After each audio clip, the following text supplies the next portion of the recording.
வணக்கம். வாங்க இன்னைக்கு நம்ம ரோஜாஸ் கிச்சன்ல பார்க்க போற ரெசிபி வந்து டிஃபன் பாக்ஸ் ரெசிபி தாங்க பார்க்க போறோம். ஸ்கூல் திறந்தாச்சு, லஞ்ச் பாக்ஸ் ரெசிபி தான். இந்த மாதிரி நீங்க வந்து லஞ்ச் செஞ்சு கொடுத்து விட்டீங்கன்னா டிஃபன் பாக்ஸ் எம்டியா தாங்க வரும். பெட் கட்டுறீங்க, ரொம்பவே டேஸ்ட் அட்டகாசமா இருக்கும். வாங்க போகலாம்.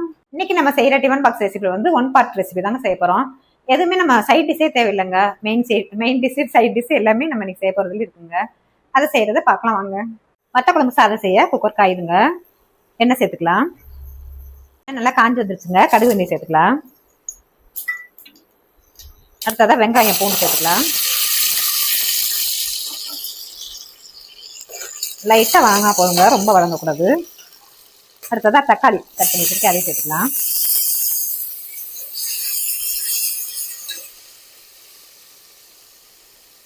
கல்லுப்பு சேர்த்துக்கலாங்க.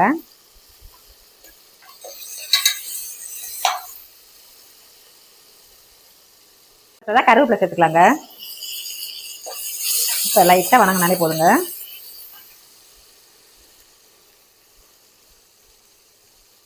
அடுத்ததாக சுண்டக்காய் வத்தல், மணத்தக்காளி வத்தல் சேர்த்துக்கலாங்க.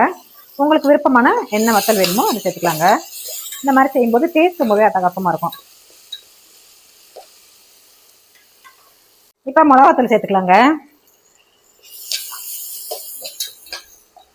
இப்போ பச்சரிசி ஒரு கப் எடுத்துருக்கீங்க, அதை சேர்த்துக்கலாம். பச்சரிசியில் செய்யும்போது டேஸ்ட் நல்லாயிருக்கும். நீங்கள் சாப்பாட்டு அரிசியில் கூட செஞ்சுக்கலாங்க, நம்மளோட விருப்பம் தான். அடுத்ததாக கொஞ்சமாக புளி கரைச்சி வச்சுருக்கேன், அதையும் சேர்த்துக்கலாம். எல்லாத்தையும் நல்லா கலந்து விட்டுக்கலாங்க. இப்போ ஒரு கப்புக்கு 2 கப்பு தண்ணி சேர்த்துக்கலாங்க.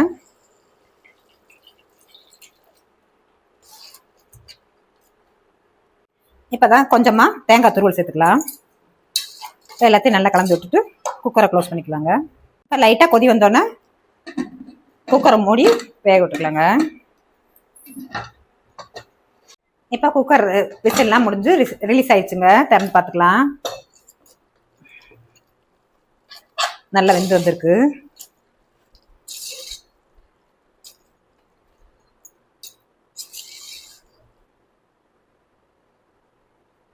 நம்ம செஞ்ச வத்த குழம்பு சாதம் ஜம்முன்னு ரெடி ஆயிடுச்சுங்க. பவுலுக்கு மாற்றிக்கலாம். வத்த குழம்பு சாதத்தை பவுலில் மாற்றிக்கலாங்க. இந்த மாதிரி செஞ்சு கொடுத்தீங்கன்னா சின்னவங்கலேருந்து பெரியவங்களுக்கு கேட்டு வாங்கி சாப்பிடுவாங்க. நம்ம செஞ்ச வத்த குழம்பு சாதத்தை இலைக்கு மாற்றிக்கலாங்க.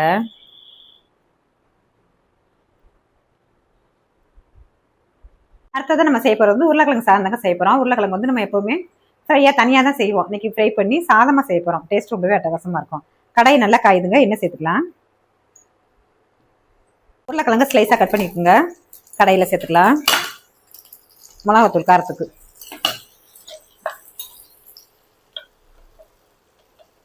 கொஞ்சம் மஞ்சத்தூள், நைஸ் உப்பு சேர்த்துக்கலாங்க. இப்போ நல்லா ஃப்ரை பண்ணிக்கலாங்க.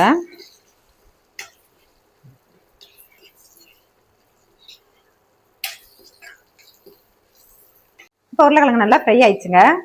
அடுத்ததாக குக்கரில் வச்சுக்கலாங்க. குக்கரில் தேங்காய் எண்ணெய் சேர்த்துக்கு 1 ஸ்பூனுங்க, ஃப்ளேவர் கண்டி தான். இல்லை நீங்கள் ரீஃபைண்ட் ஆயில் கூட சேர்த்துக்கலாம்.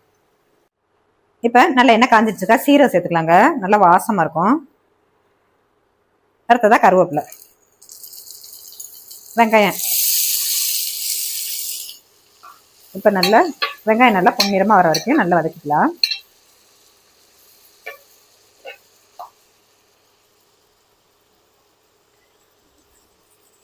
நாம சேர்த்த தேங்காய் எண்ணெய் நல்லா கமன்னு வாசனை இருக்குங்க. நல்லா வெங்காயம் வதங்கி வந்துருச்சுங்க. தக்காளி சேர்த்துக்கலாம். நம்ம இந்த மாதிரி ஆயிலெலாம் மாற்றி செய்யும்போது ஃப்ளேவர் நல்லா இருக்குங்க. மத்தியான நேரத்தில் லஞ்ச் டைமில் சாப்பிடும்போது ரொம்பவே டேஸ்ட் நல்லாயிருக்கும், ஒரே மாதிரி செய்யாமல்.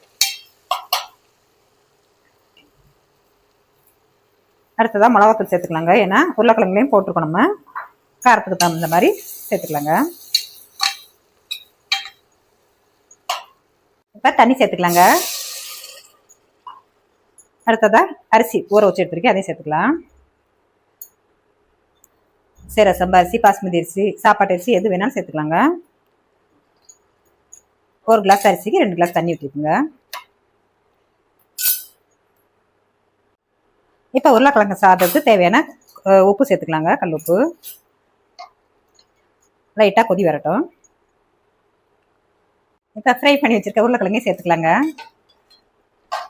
நல்லா கலந்து விட்டுட்டு குக்கரை மூடி ஒரு விசில் போட்டு எடுத்துக்கலாங்க. உருளைக்கிழங்கு சாதம் நல்லா சிம்மெல்லாம் ரிலீஸ் ஆயிடுச்சுங்க. ஓப்பன் பண்ணி பார்த்துக்கலாம். நல்லா வெந்து வந்துருக்குங்க. நல்லா பொழு பொழுன்னு உதிரி உதிரியா நல்லா ஒன்னோட ஒன்று ஒட்டாம சூப்பரா இருக்குங்க.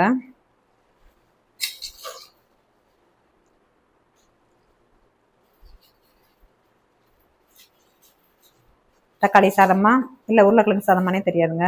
நம்ம என்ன வேணாலும் பேர் வச்சுக்கலாங்க. நம்ம செஞ்ச உருளைக்கிழங்கு சாதத்தை பவுலுக்கு மாற்றிக்கலாங்க.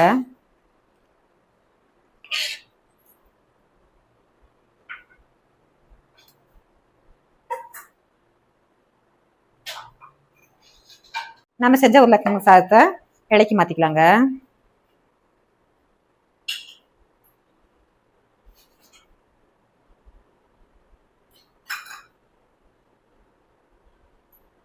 அடுத்ததான் நம்ம செய்ய போகிறது மஷ்ரூமில் பிரியாணி தான் செய்ய போகிறோம். மைல்டாக ரொம்ப. இப்போ நம்ம 2 சாதமே வந்து ஸ்பைஸியாக இருந்துச்சு. இப்போ வந்து நம்ம செய்ய போகிறது ரொம்ப காரம்லாம் கம்மியாக. நிறைய பேர் வந்து ரொம்ப காரம் சாப்பிட மாட்டாங்கல்ல, அவங்களுக்கு இந்த மாதிரி செஞ்சுக்கலாங்க. அதுக்கு ஜாரில் கொஞ்சமாக கொத்தமல்லி, புதினா, பச்சை மிளகாய், தேங்காய் துருவல் சேர்த்து நைஸாக அரைச்சிட்டு வந்துடலாம். அடுத்ததான் மஷ்ரூம் பிரியாணி செய்கிறதுக்கு நல்லா குக்கர் நல்லா காயுதுங்க. எண்ணெயும் நெய்யும் சேர்த்துக்கலாங்க.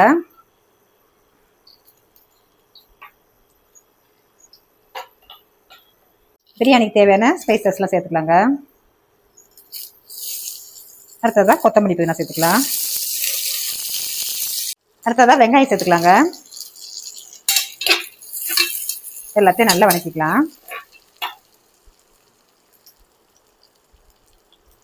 பிரியாணிக்கு தேவையான உப்பு சேர்த்துக்கலாங்க. உப்பு சேர்த்தேன்னா நல்லா டக்குன்னு ஈஸியாக வதங்கிடுங்க. அடுத்ததான் தக்காளி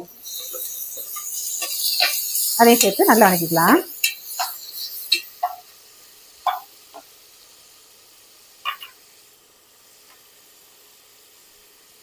நம்ம அரைச்சி வச்சிருக்க தேங்காய், கொத்தமல்லி, புதினா, பச்சை மிளகாய் எல்லாத்தையும் சேர்த்துக்கலாங்க.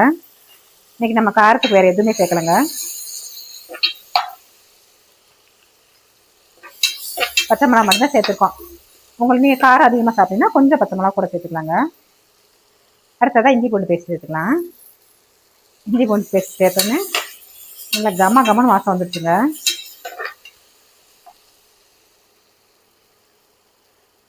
மஷ்ரூமை நல்லா கழுவிட்டு கட் பண்ணி வச்சிருக்கீங்க, அதையும் சேர்த்து நல்லா வதக்கிடலாம்.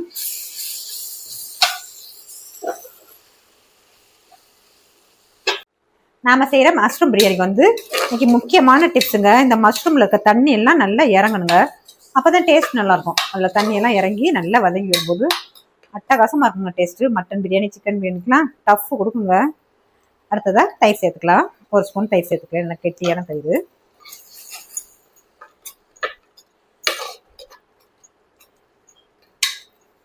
ஒரு கிளாஸ் அரிசிக்கு 2 கிளாஸ் தண்ணி சேர்த்துக்கலாங்க. நல்லா கொதி வந்தோன்னா அரிசியை சேர்த்துக்கலாங்க. நல்லா கொதி வந்துருச்சுங்க, அரிசியை சேர்த்துக்கலாம்.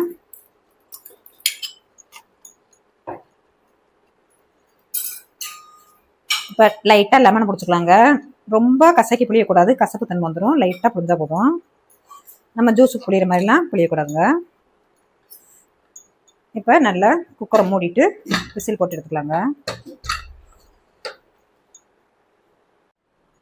நல்லா சிம்மெல்லாம் ரிலீஸ் ஆயிடுச்சுங்க. நம்ம செஞ்ச மஷ்ரூம் பிரியாணியை திறந்து பார்த்துக்கலாங்க.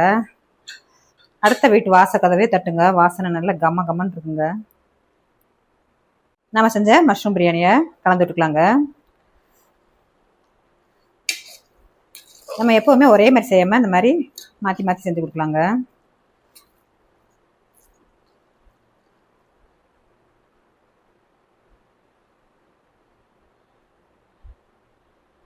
செஞ்ச மஷ்ரூம் பிரியாணியை பவுலுக்கு மாற்றிக்கலாங்க.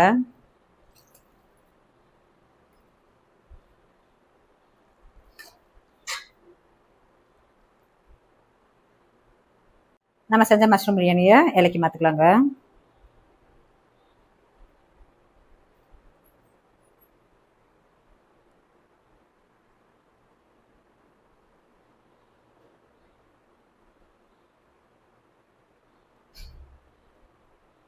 இந்த மாதிரி டிஃபன் பாக்ஸ் ரெசிபி எல்லாம் நம்ம கடைகளில் காசு கொடுத்தா கூட கிடைக்காதுங்க.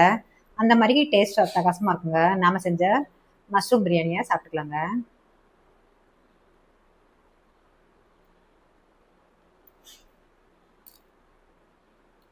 டேஸ்ட் ரொம்பவே அட்டகாசமா இருக்குங்க.